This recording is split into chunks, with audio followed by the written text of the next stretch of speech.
መታረቅ ሲያቅታችሁ ክርስቶስን አስቡ። እስቲ የበደሉትን አያውቁምና ይቅር በላቸው ያለው እሱን አስቡና ይቅር በሉ። እሱን እያሰባችሁ ጽኑ ነው። መታረቅ ሲያቅታችሁ እንደው ለምን ከአይሁድ ግን እንሮጣለን? እኔን ምን ያህል ችሎኛል ማለት አይበቃንም እንዴ? እኛን ምን ያህል ነው የቻለን እግዚአብሔር? ያንን አስባችሁ ይቅርታ አድርጉ ነው። ወህድጉ ያህድግ ለክሙ ወስራዩ ይሰሪ ለክሙ ታው ይተውላችኋል፣ ይቅር በሉ ይቅር ይላችኋል ብሏል ቅዱስ ዮሐንስ አፈወርቅ በቅዳሴ። ስንተው ይተውልናል፣ ይቅር ስንል ይቅር ይለናል። ለምን ሰዎች ሲያሙን እንዲሁ አገር አይብቀኝ እንላለን? ደጉ ይገርማችኋል እኮ ሰይጣን በእኛ የሚስቀውን ያህል በማን ይስቃል? አሁን ባለ ትዳሮች ከሚስቶቻችሁ ስትጣሉ፣ ከባሎቻችሁ ጋር ስትጨቃጨቁ እኔ እንደው እግዚአብሔር አይስቅም እንጂ በእኛ ከሚስቀው በላይ በማን ሊስቅ ይችላል?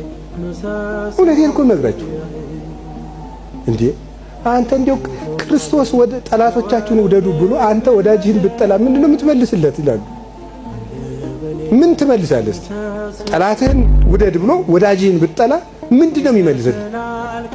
አብረህ ለምትኖርህን ሚስት አብሮሽ የሚኖረውን ባል መውደድ ካልቻላችሁ ጠላታችሁን ውደዱ ላለ ክርስቶስ መልሳችን ምን ይሆናል?